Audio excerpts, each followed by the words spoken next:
당대표 후보, 송영길 후보가 조희대 대법원장은 탄핵이 불가피하다라고 주장을 했고, 김민석 후보가 공감한다.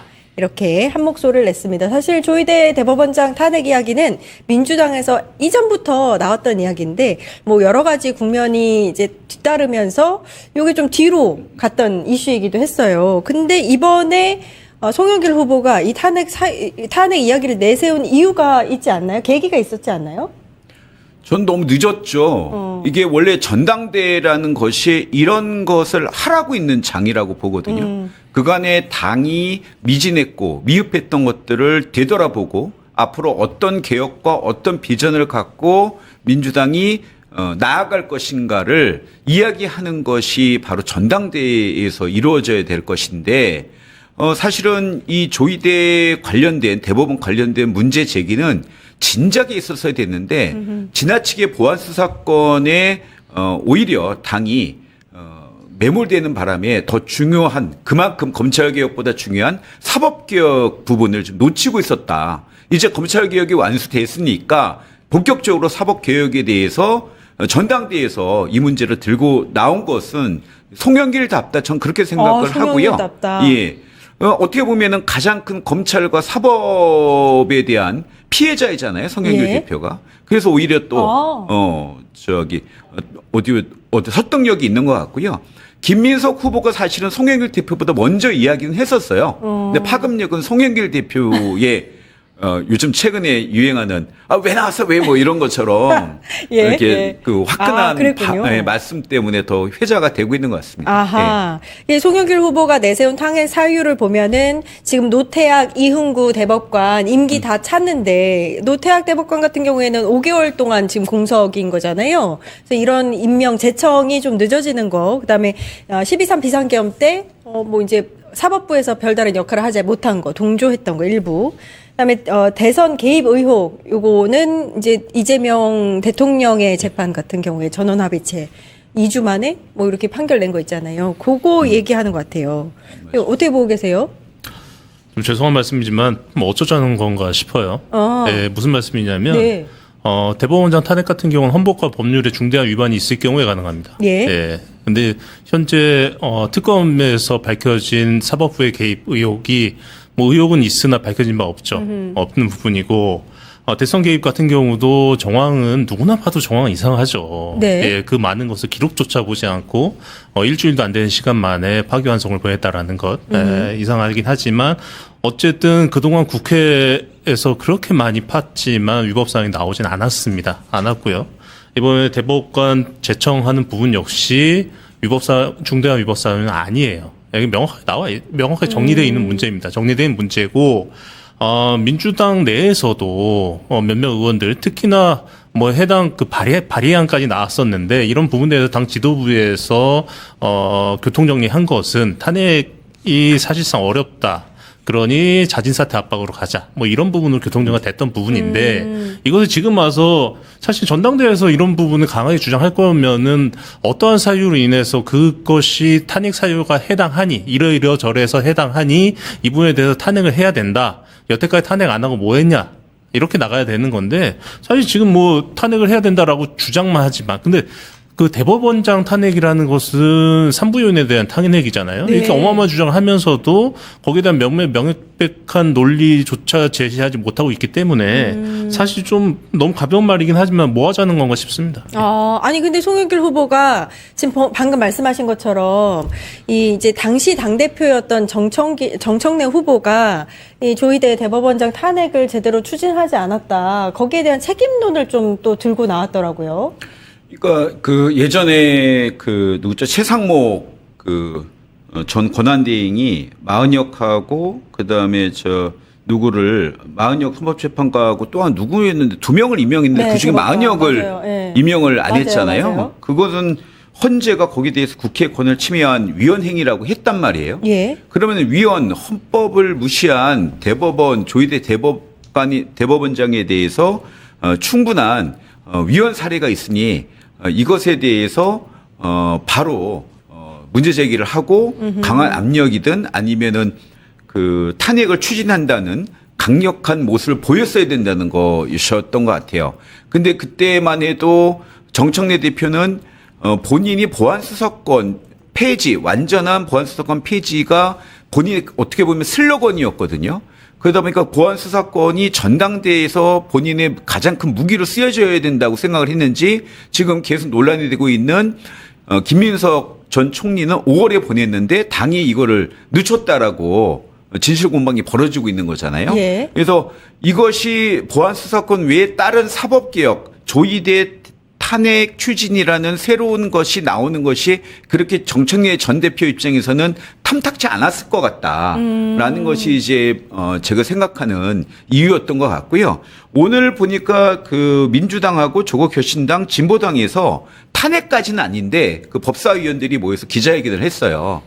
아까 얘기했던 송영길 대표가 얘기했던 세 가지 중에 특히 헌재 대법관을 임명하지 않는 부분에 대해서는 조속히 임명해라 강력하게 해야죠. 요구한다.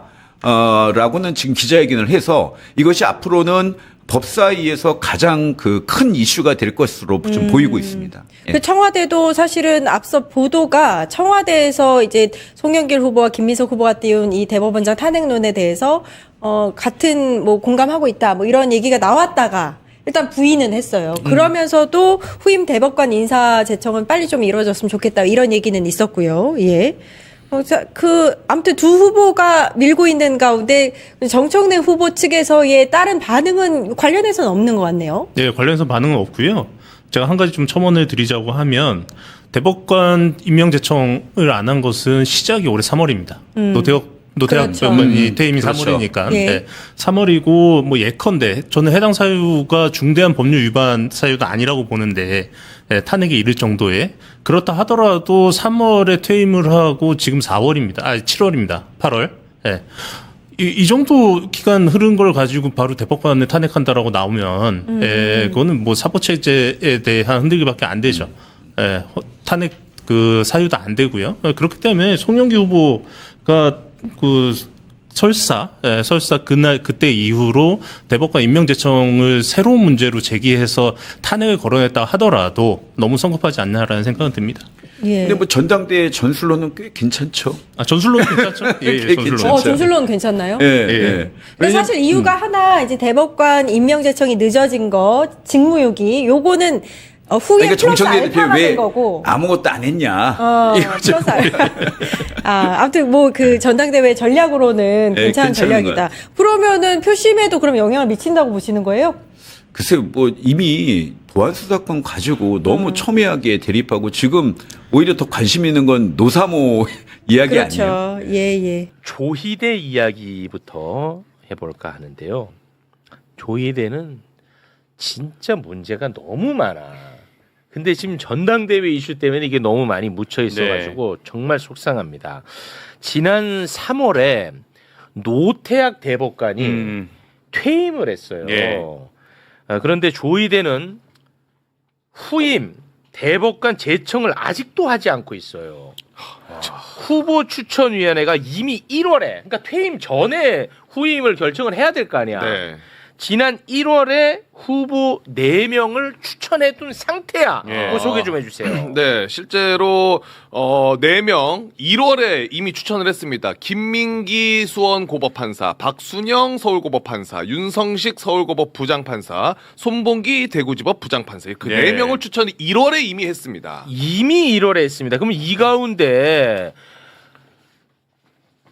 조희대가 한 명을 택해가지고 대통령에게 제청하며 대통령이 임명하면 되는 거예요. 네. 근데 안 하고 있어. 몇 달 전에도 왜 안 하냐 그랬던 것 같은데 아직도 안 했네. 근데 뭐 뾰족히 뭐 때문에 안 한다는 말을 안 하고 있습니다. 그런데 또 이제 9월이 되면은 이흥구 대법관이 퇴임을 합니다. 네. 근데 이거는 지금 절차를 밟고 있습니다. 후보 추천위원회가 이제 4명의 후보를 추천했거든요. 그것도 좀 소개를 해주실까요? 김문관 부상지방법원장, 김성수 서울고법 부장판사, 김예영 서울 남부지법 부장판사, 김정중 광주지법 부장판사가 추천이 됐습니다. 네. 자, 우리 법조인이 나와 계시니까 이거 저는 매우 심각하게 보는데 왜 세상은 조용한지도 궁금합니다. 너무 심각한 상황이고 위헌적 상황이 발생하고 있는 거죠. 그러니까 대법관이라는 지위를 한번 생각해 볼 필요가 있습니다. 최종적 법 해석권을 가지고 있는데요. 우리가 미국의 유명한 법 속담 중에 이런 게 있어요. The Constitution is what judge says it is라 그래가지고 사실은 법은 판사가 말하는 것이 법이다. 그러니까 대법원은 엄청난 위상을 가지고 있는 그렇죠. 거거든요. 그런데 그 구성 자체를 지금 하지 않고 있는 상황이기 때문에 국가의 기능에 마비 상황이 오고 있는 거예요. 쉽게 말하면 지금 김건희 씨 재판 같은 경우가 전원합의체로 올라갔잖아요. 네. 전원합의체로 올라갔는데 지금 12명의 재판관밖에 없기 때문에 8월 중에 심리를 하더라도 이게 6대 6가 그 짝수가 지금 전원합의체를 해야 되는 이상한 상황이 발생하는 겁니다. 예. 그러니까 이 숫자가 맞지 않고요. 그리고 만약에 좀 더 9월까지 이게 미루어지게 되면 대법원의 소부 하나가 기능을 못 하게 되는. 왜냐하면 이용구 재판관님이 지금 그만두시게 되면 예. 대법원이 소부가 4명의 재판관으로 들어가야 되는데 한 부가 기능이 마비되거든요. 네. 이렇게 되면 헌법 기능이 마비된 거예요. 위헌적 상황이에요. 예. 위헌적 상황이고 사실은 이게 유사한 상황이 있었어요. 그 한덕수 권한대행 시절에 그 최상목 권한대행 같이 하고 있어요. 최상목 권한대행에서 한덕수 권한대행으로 왔죠. 마은혁 재판관 임명과 관련돼 가지고 네. 재판관을 임명하지 않는 것이 위헌이다. 그 헌법 소원 사실 제가 냈었거든요. 네. 맞아. 그 뭐 당시에 여러 가지 헌법 소원을 냈었는데 이게 그 당시에는 이제 진행이 되면서 그 또 재판관 임명에 대한 뭐 가처분도 받고 흘러가서 어떻게 해결이 좀 됐잖아요. 당시에도 마은혁 재판관 임명과 관련해서 왜 임명을 안 했느냐 하면 사실은 탄핵과 관련된 정족수와 관련된 문제가 있었어요. 그러니까 지금 제청을 안 하는 것도 분명히 어떠한 그런 내부적인 그 내심에 어떤 정치적 의도가 있다고 봐야 되는 거죠. 아, 그럼 무서워요. 그래서 네네네. 그게 무섭다는 거예요. 네네. 아니 그러면은 이것에 대해서 법적 절차로 네. 우리가 뭔가 혼내주거나 견제할 수 있는 방법은 없어요? 가장 그 확실한 헌법상 확실한 방법은 탄핵입니다. 이게 위헌적 상황을 발생시켰고 네. 이것이 위헌이다라는 건 이미 판례로도 나와 있거든요. 네. 재판관 임명에 대한 제청은 제청할 수 있는 권한이 아니고요. 제청해야 하는 의무예요. 네. 예. 이런 식으로 이미 다 판례가 정립되어 있기 때문에 의무를 이행하지 않은 것이기 때문에 탄핵 사유가 성립을 하고요. 그리고 사실은 이 자체가 대법원에서 재판받는 어떤 개인의 입장에서는 내 재판 청구권의 침해다라고 헌법소원까지 갈 수도 있는 뭐 이런 사안이 된 거죠. 예. 예. 아, 대법에 내 사건이 가 있는 사람은 네네. 내가 재판받을 권리를 지금 침해당한 게 될 수 네네. 있으니까. 당시에 마은혁 재판관 같은 경우는 제가 포고령 위헌 헌법소원을 냈던 당사자기 때문에 재판정권 침해로 구성을 해서 헌법소원을 낸 거였는데 지금도 헌법소원 대상이 되는데 물론 헌법소원이 진행되는 과정에서 조희대 대법원장 임기가 또 문제가 되고 뭐 그런 게 있겠. 탄핵이 가장 빠른 방법이라고 저는 생각하고 있습니다. 탄핵 사유는 분명히 탄핵 사유는 된다라는 분명합니다. 입장이시죠. 네. 네.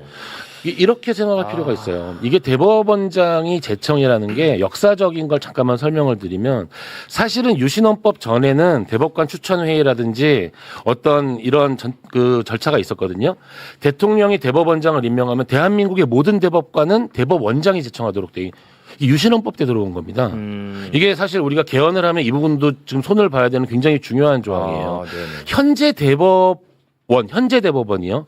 현재 대법원 중에서 그 조희대 대법원장이 제청한 대법관이 몇 명인지 아십니까?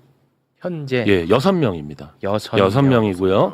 조희대 대법원장까지 치면 그러니까 이 6명의 대법관은 나는 조희대 대법원장이 제청해 준 사람이야 라는 어떤 것을 벗어날 수가 없겠죠. 네. 그러니까 조희대 대법원이라는 말이 나올 수밖에 없는 거죠. 이런 상황이 지속되고 있는 거거든요. 네. 이게 이런 구성과 관련된 건 헌법적 문제가 좀 이제 개헌으로서 고쳐져야 되는 것이고 가장 하여튼 확실한 거는 현재 제청 권한을 행사하지 않고 있는 것은 위헌적 상황이라는 겁니다. 네. 마침 또 국회의원 한 분이 나와 계시니까 네. 이 조희대 대법원장 탄핵 이게 탄핵 사유가 100% 된다고 하더라도 이 정치적으로 좀 부담이 되기 때문에 여당이 움직이는 건 사실 좀 쉽지는 않죠. 그렇습니다. 그쵸? 왜냐하면 예. 지금 이재명 정부 1년 동안 권력기관에 대한 개혁을 집중적으로 해왔잖아요. 그러니까 이게 특히 또- 검찰 개혁을 집중적으로 해와서 마음에 안 들죠.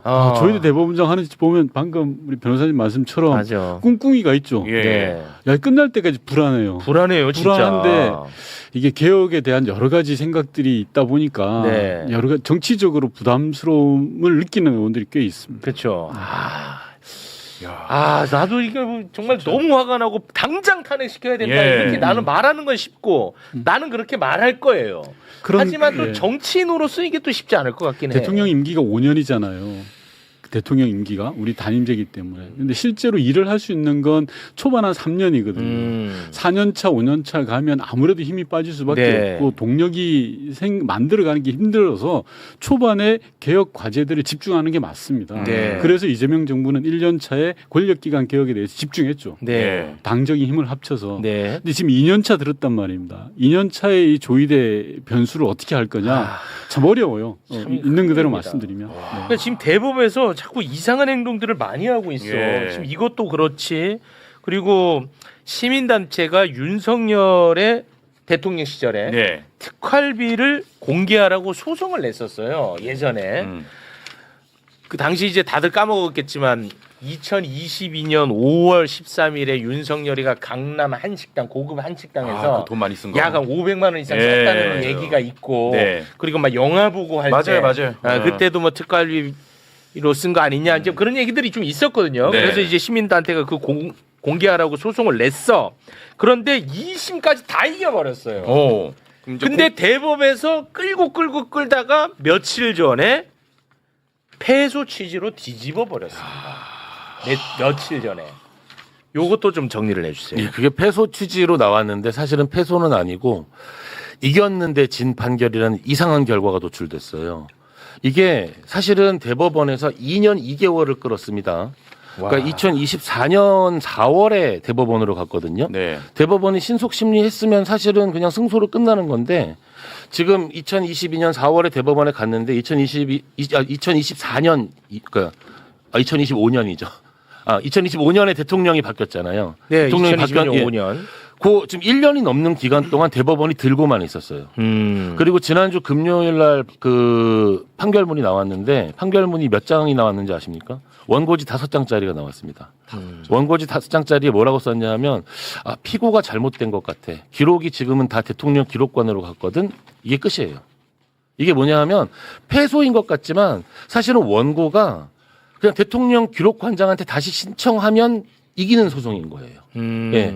그런데 지금은 대통령 비서실장이 피고로 되어 있으니까 피고가 잘못됐어라고 각하를 해버린 그러니까 각하로 파기환송을 해버린 거죠. 그러니까 피고가 네. 대통령 비서실장으로 실장으로 되어 있으니까 그런데 이제 특활비 관련한 네네네. 윤석열 네. 정부 시절에 특활비 관련한 거는 네. 기록관에 넘어갔어. 네네. 그래서 이제 피고가 네. 비서실장이 아니라는 거예요. 네네네. 기록물법에 의하면 기록관에 있는 자료를 볼 수 있는 사람은 대통령밖에 없어요. 전직 대통령이라 하더라도. 그러니까 윤석열이 신청을 해야 되고 변호사님 말씀에 의하면 윤석열을 피고로 지정을 해서 재판을 해야 된다는 거예요. 윤석열을 피고로. 그럼 소송을 다시 하라는 거예요? 네, 소송을 다시 하라는 겁니다. 신청을 다시 하라는 거예요. 기록물법을 교묘하게 이용을 해서 제가 볼 땐 판결한 것 같습니다. 와, 네. 왜 그렇게까지 하나 네. 싶어요, 저는. 그 피고와 관련된 거는 이제 대통령 기록관장을 상대로 한 소송이 있기는 해요. 이게 뭐 이제 뭐 의원님 말씀도 맞지만 관장. 그러니까 하여튼 지금 현재 대통령 비서실장이 이 기록을 안 가지고 있는 거거든요. 네, 그렇죠. 지금 비서실장님이 강훈식 비서실장님이죠. 예. 강훈식 비서실장님은 윤석열 때 기록이 없는 거예요, 실제로. 뭐 실제로 없죠. 예. 그리고 이거는 국가기관을 상대로 한 소송이니까 이거는 강훈식 대통령 비서실장이 관여할 문제가 아니야. 겉으로 보면 맞는 말인데 내용을 따져보면 대법원이 작년에 판결했으면은 그냥 기록 끝나는 건데 지금 정권 바뀌고 나서 2년 2개월을 끈 거예요. 끌고 끌다가. 예. 대법원이 지금 신속 재판 강조했거든요. 예, 그리고 2년 2개월 동안 이 정보공개 청구를 끌었습니다. 이 짓을 누가 했어? 그 사진이나 한번 보고 가죠. 사진. 노경필. 조이대 제청 윤석열 임명이다 이거지. 예. 이거는 제도적인 문제도 좀 있어요. 우리가 이제 뭐 이거는 이제 법리적인 이야기인데 혹시 우리 최욱 앵커님 미행 당해 보셨어요? 저는 미행 당한 적은 없습니다. 만약에 미행 국가기관이 정보 수집 차원에서 미행을 하잖아요. 그럼 나 미행하지 말라는 소송이 우리나라는 불가능해요. 이게 소송 유형이 없거든요. 정보 공개를 해달라 그러면 정보 공개해 의무 이행 소송 이런 게 소송 유형이 없어요. 우리는 정보 공개 소송에서 지더라도 다시 정보 공개를 다시 신청해서 다시 받아야 되는 예, 요런 약간 제도적인 문제도 좀 있어요. 이건 약간 법리적인 거니까. 그러니까 법원 입장에서는 우리가 정보 공개를 해라는 판결을 안 내려도 되니까 마음껏 시간을 끌다가 그냥 끝 하면은 다시 정보 공개를 다시 시작해야 되는 거예요. 약간 제도적인 결함이 있죠. 네. 요거는 법을 좀 바꿔야 되는 부분이 있습니다. 조희대 대법원장이 지금 김건희 사건, 뭐 한덕수 사건, 이상민 사건 관련해서 본인이 직접 이제 3고심 대법원 판결을 하겠다 해서 전원합의체로 돌렸잖아요.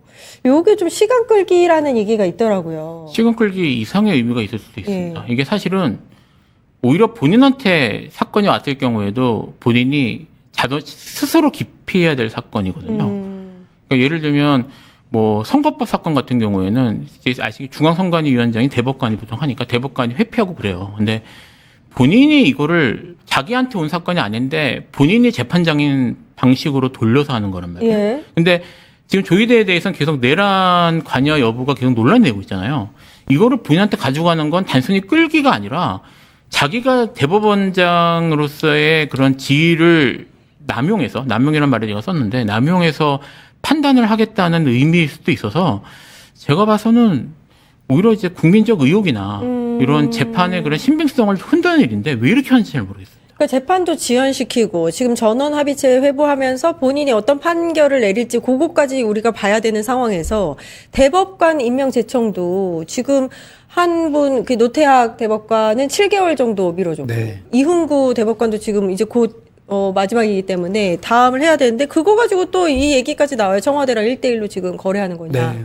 왜 이렇게 불필요한 논란을 생성하는지 모르겠어요. 완전히 그냥 의도가 있는 것 같습니다. 그러니까 이게 지금 노태학 그 후임 같은 경우에는 네. 6개월, 7개월 정도 되는데 네. 이게 그냥 사상 초유의 일입니다. 예. 그러니까 이게 그 전에 사전 청문회를 이제 하게 되어 있는데 그 청문회를 그러니까 지명을 안 했으니까 그 청문회 때부터 계속 이야기 나왔거든요. 예. 한두 달 전부터 아니 왜 지금 청문회 끝나고 보면은 임기를 맞춰가지고 딱 이제 대법관의 그 숫자를 채워야 되는데 왜 그때도 안 하고 있느냐. 이러고 이것이 6개월, 7개월 넘어갔는데도 불구하고 지금 조희대 대법원장은 굉장히 문제가 있는 것이죠. 그리고 지금 또 나오는 이야기가 지난번에 앵커께서 지난번 방송에서 이야기하신 것처럼 예. 거래하려고 그러는 것이 아니냐. 그러니까. 예. 지금 그 이후로 그런 보도들이 꽤 많이 쏟아져요. 근데 그것이 만약에 사실이라고 한다면은 뭔가 뭐 여러 가지 내란 관련된 재판 그리고 또 뭐 이재명 대통령 관련된 재판 이런 것들의 영향력을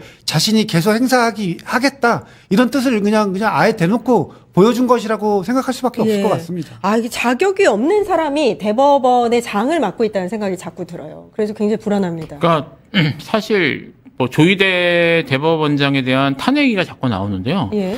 지금 대법관 제청을 안 하고 있잖아요. 지금 예. 말씀하신 그거는 사실 명백히 헌법적 의무를 사실은 다하지 못하고 있는 거고 지금 그 대법원 제청을 안 하는 사이에 또 한 명의 대법관이 지금 저기 또 퇴직해야 될 상황이 왔거든요. 이렇게 되면 이제 2명이 비는데 이게 지금 조희대가 이걸 안 하고 버틸 만한 상황이 아니에요. 그러니까 저는 이제는 정말 탄핵 얘기를 할 수 있는 상황이 아닌가라는 생각이 들어요. 예. 그러니까 그 전까지는 뭐 법조계에서 사실 이제 대법원장 탄핵이라고 하는 게 갖고 있는 무게감 때문에 쉽게 얘기할 수는 없었는데 이게 지금 이 정도까지 왔으면 그리고 대법관 임명을 안 하고 버티는 거는 이게 도대체 뭔 생각인지 잘 모르겠는데 예. 이쯤 되면 사실 뭐 아시겠지만 그 탄핵 전국에서 그 저기 헌법재판관 임명하지 않은 것도 사실은 탄핵 맞습니다. 사유로 들어갔잖아요. 예. 근데 지금 그 정도 사유에 다른 게 아닌가 싶어요. 저는 그런 생각이 듭니다. 송영길 후보가 이 조희대 탄핵안을 들고 나왔고 김민석 후보도 거기에 동의를 했는데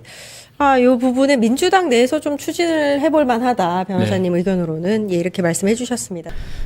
문화일보 보도였습니다. 조희대 대법원장 탄핵론에 대해서 청와대가 공감하고 있다라는 내용의 보도가 있었는데 청와대는 사실이 아니다라고 선을 그었습니다. 굉장히 신속하게 메시지가 나온 것 같아요. 이렇게 신속하게 메시지가 나온 뭐 이유가 있을까요? 그러니까 이 부분과 관련해서 당권 주자들이 조희대 탄핵을 왜 안 했냐 정청래 후보 그 당대표일 때 책임 있게 했어야 되는 거 아니냐 거기에 대한 정청래 후보의 반격은 나는 뭐 한다는 거에 개인적으로 찬성인데 의총이나 의원들 그런 이 총의를 모으지 못했을 뿐인 거다라고 하면서 이게 재점화가 된 거예요. 예. 그러면서 문화일보에서 이게 단순히 당권 주자들 간의 설전에 그치는 것이 아니라 청와대와의 교감이 있었 있었다는 이런 보도가 나왔고 그렇죠. 한 핵심 관계자의 말을 인용하는 형식으로 나왔는데 거기에 대해서 강유정 청와대 대변인이 정확하게 청와대에서 그런 기류는 없다라고 재반박을 하면서 조금 수면 아래로 가는 분위기고요. 여기에 대해서는 아마 당권 주자들이 여러 전략상 이런 이제 의제를 꺼낸 게 아닌가 좀 문화일보에서 생각됩니다. 핵심 관계자라고 인용을 했어요. 네. 보통 기자들이 핵심 관계자라고 좀 쓰면 추려지죠. 어느 정도가 되는 거예요? 뭐 누구라도 쓸 수는 있죠. 핵심 관계자라고 쓰는 거는. 근데 그럼 이제 핵심 보통 관계자, 뭐 고위 대변인이나 관계자. 수석이나 이런 그러니까 관련 부서 관련 업무에 말하자면 연관성이 높은 뭐 대변인이나 대변인은 모든 공보가 가능하니까는 이제 핵심 관계자라고 쓰고 고위 관계자는 보통 실장급 정도 실장급. 가야 고위 관계자라고 쓰죠. 그러면 근데 이제 이런 경우는 이런 걸 거예요. 뭐 나는 개인적으로 조희대 탄핵에 공감하지. 탄핵할 그런 주장할 수 있지. 근데 우리 입장은 그게 아니야라고 얘기하면 앞에만 워딩을 쓰면 조희대 탄핵에 공감한다라는 거고 뭐 이런 거죠. 근데 이제 그게 이거 기사 쓰면 안 돼. 나는 그냥 개인적으로는 그래. 근데 뭐 그런 분위기들 있지. 근데 우리가 지금 그걸 할 수 있는 입장이 아니잖아. 그러니까 우리는 그거를 뭐 그거에 대해 입장이 없지. 뭐 이런 정도 얘기하면 그 앞에 것만 이제 쓰는 뭐 네. 그런 따옴표들이 있죠. 이게 민주당 내의 기류라는 게 이제 일정 부분 조희대 탄핵에 대한 얘기들이 있었던 거는 사실이잖아요. 네. 그리고 수많은 유튜브 채널에서도 뭐 언급이 있었던 것으로 저도 알고 있고. 근데 전당대회 국면에서 이제 당대표 후보들 간의 뭐 토론이라든지 등등을 통해서 이 이야기가 나왔어요. 그 당대표가 예를 들어서 이제 향후에 선출이 되고 나면 민주당은 조희대 탄핵을 추진을 할까요? 근데 뭐 탄핵을 추진하고 말고 떠나가지고 거의 다 내년 뭐 임기가 예. 그리고 아마 지금 그 주된 이유 중에 하나가 그때 선거법 판결 이상하게 했던 거 하고 그 다음에 개헌 국면에서의 그 조희대 씨 이상하게 행동했던 거. 근데 예. 이제 그거는 또 특검에서 불기소를 내줬으니까 그건 좀 하기가 그럴 거고. 결국 위헌성이 있어야 되는 거니까. 예. 그리고 이제 중요한 게 직무유기 관련해가지고 지금 대법관 2명에 대한 임명 제청이 안 되고 그렇죠. 있다는 거거든요. 근데 제가 알기로는 이흥구 대법관이 9월에 이제 그만두게 되니까 사실은 이 이흥구 대법관 후임 플러스 노태학 대법관 후임해서 이렇게 두 분을 한꺼번에 같이 제청하는 걸로 지금 얘기가 돼서 청와대에서도 지금 이게 좀 전에 김한 기자가 이제 말했다시피 뭐 개인 의견은 이렇지만 뭐 그렇게 말했다고 했잖아요. 전 이게 이랬을 것 같아요. 이건 제 그냥 추측인데 되게 불만이 있고 당연히 조희대 대법원장 자기 일 안 하고 있는 것에 대해서는 좀 아마 그러고 있을 텐데 그렇다고 해서 청와대까지 나서가지고 전면전을 또 펼치기는 부담스러우니까 일단 조희대 대법원장 측에서도 이제 2명 내가 제청해가지고 좀 정리하겠습니다. 좀 기다려 주십시오. 이런 얘기를 좀 한 것 같고 지난번에 노경필 행정처장인가요? 예. 원래 행정처장 자리도 원래 비어 있었잖아요. 그렇죠. 예. 그걸 이제 임명하면서부터는 기류가 조금 우리가 이제 협조해가지고 정리하겠습니다. 이쪽으로 바뀐 것 같아서. 약간 왜 청와대랑 기싸움 한다는 얘기도 있었잖아요. 기싸움한 거 맞았죠. 왜냐하면 실질적으로 그 당시에 본인들이 내세우려고 했던 후보하고 이 청와대 쪽에서 오케이하는 이 후보들이 다르기 때문에 그거 누가 한번 해보자 했는데 결국 시간이 지날수록 뭐 대통령이 이제 레임덕에 빠지면서도 힘에 빠지지 않을까라고 했던 것 같은데 오히려 그 선관위 문제가 터지면서 또 조희대 대법원장이 좀 약간 좀 궁지에 물렸거든요. 그래서 전체적으로는 아마 이런 저런 얘기가 조금 서로 간에 조금 정리가 되는 것 같아요.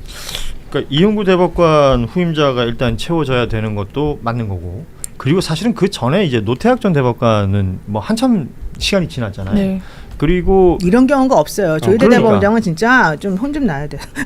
이런 말 미안하지만 조희대 대법원 진짜 욕 좀 먹어야 돼요. 진짜. 한덕수 전 총리나 이상민 전 장관 지금 내란 관련된 얘기는 상고심 가서 지금 전원 합의체 간다는 거 아니에요? 맞아요. 대법관 자리들이 채워져 있어야지 할 수 있는 거 아닙니까? 당연합니다. 네. 그리고 정당성이 훼손되는 거예요. 그러니까요. 전압에 대해서 많은 결론이 있는 상태에서 이게 결론이 나게 되면 한덕수, 이상민뿐만 아니라 김건희 씨 사건에 대해서도 이 부분과 관련한 명태균 여론조사 유죄니 무죄니 하급심에서 갈렸기 때문에 이것도 교통정리를 해줘야 되는데 이게 구멍이 빵빵 난 상태로 하면 스스로의 위신을 스스로 깎아먹는 거죠. 근데 지금 대법원의 문제는 뭐 시사방송에서 하루치 이슈로 다룰 건 아니라 좀 민주당이 진지하게 고민할 필요가 있는 것 같아요. 그러니까 이게 제도적으로 공백이 발생한다, 대법원장이 목리를 부린다, 뭐 그 다음에 대법원장이 의도적으로 해태한다 이랬을 때 사실 제어할 수 있는 방법이 없는 거잖아요. 그러니까 이거를 뭐 그러니까 삼권 분립이라는 게 있기 때문에 행정부가 일방적으로 제어할 수 있다 이런 것도 바람직하지 않겠지만 근데 어쨌든 사법 기능이 이렇게 되지 않을 때 제도적인 기능을 발휘하지 않을 때 그럼 어떻게 할 수 있냐 이 부분에 대한 좀 고민은 필요해 보이는 것 같아요. 지금 이제 이게 그리고 뭐 길게 보면 1년 6개월 가까이 이어진 문제가 된 거잖아요. 이른바 그렇죠. 이제 조이데 예. 카르텔이라고 불렀던. 근데 그 부분과 관련해서 숱한 의혹이나 문제 제기들이 있었지만 하나도 해결된 건 없고 그러니까 사람들 머릿속에 대법원장은 뭔가 신뢰할 수 없는 사람처럼 되어버렸고 이 자체도 굉장히 불행한 그렇습니다. 일이거든요. 근데 이제 그런 대법원장이 예를 들면 본인이 반드시 해야 될 사법행정적인 일에 해태해버린다. 근데 우리는 뭐 방법이 없다. 이러니까 사실 굉장히 깝깝한 상황이 맞고 그게 이제 정치적인 주장으로 전환되는 목소리가 탄핵해야 된다 이런 거잖아요. 근데 또 탄핵은 그런 것만으로 할 수 없고 법률적 요건을 갖춰야 되고 그다음에 뭐 여러 가지 또 고려해야 될 또 국민적 공감대라든지 고려점이 있기 때문에 사실 이제 직접적인 해결 방법이 되게 어렵다는 거죠. 그러면 어떤 사람이 이게 시스템이라는 게 이런 거잖아요. 비상계엄이나 내란도 마찬가지인데 우리가 시스템 비교적 잘 갖췄다고 생각했는데 어떤 이상한 사람이 들어오면 이게 안 돌아가는구나. 이게 지금 그 사법행정에서도 좀 확인이 되고 있는 거죠. 아니 제가 오늘 조선일보 사설을 보다가요. 최근에 뭐 여러 뉴스 중에 이제 대통령이 국방부 업무보고 자리에서 육사 관련해서 이제 쿠데타 3번이나 일으켰던 곳 아니냐 책임져야 된다. 단 한 번도 책임진 적 없다. 이런 언급을 한 부분이 있었잖아요. 이 내용을 두고 이 사설 제목은 이겁니다. 사법부와 검찰이어 육사까지 3종 보복. 그러니까 이 사법부 관련해서 이른바 그 사법 3법이라고 했던 뭐 법외국제부터 시작해서 있었던 이것으로 보복을 했고 검찰은 이제 수사권 기소권을 분리하면서 검찰청을 없애는 것으로 보복을 했고 여기에 이제 육사까지 보복하려고 하는 것 아니냐라는 게 이 조선일보 사설의 그 논조예요. 조선일보 그러면 안 돼요. 왜 보복을 합니까? 그리고 뭐 정상적으로 뭐 하는 것도 전부 다 보복 프레임으로 다 몰아치워가지고서는 사람들 갈라치게 하고 아무런 근거도 없고 책임도 없는 그런 말을 함부로 하고 있지 않습니까? 조선일보는 진짜 반성해야 되는 게 조선일보가 얼마나 대한민국에서 이 언론으로서 되게 좋은 위치를 차지하고 있었고 그동안에 많은 여러 가지 좋은 점을 했습니까? 그러나 언제부턴가 이 수구 보수 기득권들을 위해서 너무 노골적으로 이 대한민국에 있는 제대로 된 평론 못하게 하고 자기네 마음대로 좌지우지하고 이런 게 한두 개가 아니었잖아요. 그런데 할 때마다 자기네 마음에 안 드는 대통령, 그러니까 요새 말하는 자기네 마음에 안 든다는 거는 진보적 대통령이죠. 진보적 대통령만 나오면 흔들어대고 별별 얘기를 다 해가지고 정말로 괴롭히고 있어요. 그렇게 따지면 한겨레도 사실 반성을 해야 되는데 한겨레는 진보가 나와도 욕하고 보수가 나와도 욕하고 왜 그런지 모르겠어요. 비판 저널리즘 한쪽으로 조금 정론 직필 평론을 좀 들어주던가. 근데 조선일보는 어쩜 그렇게 한결같이 이쪽에 오면 칭찬해주고 이쪽에 오면 욕하고 이거를 계속하는데 우리는 왜 아무도 그런 데가 없냐고. 한결에 정신 차리시고 경향도 마찬가지고. 네, 정찰하겠습니다. 네. 자, 어쨌든 조선일보 잘못했습니다. 이런 그 프레임을 자꾸 만들고 잘 만들죠. 그리고 그걸 작동시키려고 노력하는 모습이 모르겠어요. 그리고 이제 이게 투명하다 못해 너무 잘 보여서 국어한테 좀 미안한 모순인 게 뭐냐면 사법에 보복을 하는 거에 검찰도 포함이에요. 근데 사법 보복, 검찰 보복을 다른 카테고리로 나누면 안 되는 거예요. 그러면 두 개만 보복했다고 해야지. 그런데 3종 보복이라고 해야 되니까 이게 뜯어먹겠지. 2종 보복은 이상하니까. 아니 얘네들이 진짜 자기네 말한 거 책임을 안 져요. 얼마나 오버도 많고 얼마나 말도 안 되는 게 많아가지고 뭐라 그러는데 끝까지 버틴다. 내가 데스킹 봤으면 3종은 바로 잡았다. 3종으로 일단 자기 거기 못 가. 그렇구나.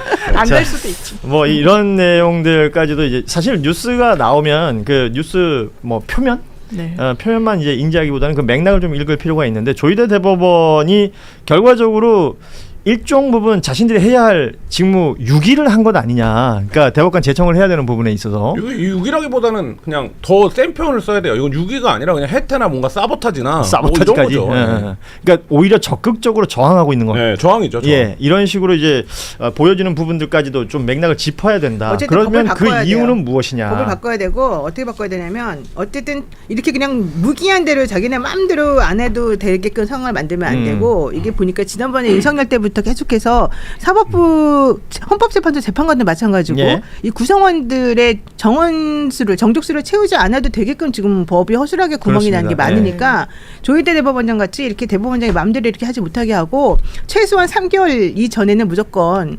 이거를 제청할 수 있도록 그거는 무조건 그 기한을 좀 만들어놔야 될 것 같아요. 이런 부분에서 제가 계속해서 이제 떠오르는 단어는 그 민주적 통제라는 부분인 것 같아요. 그러니까 아까도 그 김한 기자 얘기 중에 그러니까 법이나 시스템이 없는 게 아니라 어떤 이상한 사람이 들어와서 막 망가뜨려 버리면 그걸 그들은 그 안에 있는 기술들을 부려서 안 해도 되는 일을 만들어 버린단 맞아요. 말이죠. 이게 전횡이 용인되는 거고 그러니까 이 여러 정치학 책에서도 없는 그러니까 거의 사문화됐던 걸 끄집어내 가지고 정당성의 근거로 삼기도 하고 이런 좀 작태를 요즘 이제 정치 영역에서 많이 보여주는데 이건 아까 말씀드렸다시피 대단히 낯선 풍경을 많이 본 거예요. 우리가 조희대 사법부를 통해서 그 말도 안 되는 그 파기환송 선거법 그거는 동의가 정말 안 되고 이것도 사실 사보타주라는 거 언론의 지적이 있는 거 아니겠습니까? 좀 사법부의 위상을 스스로 좀 훼손한다는 인상을 받죠. 그래요.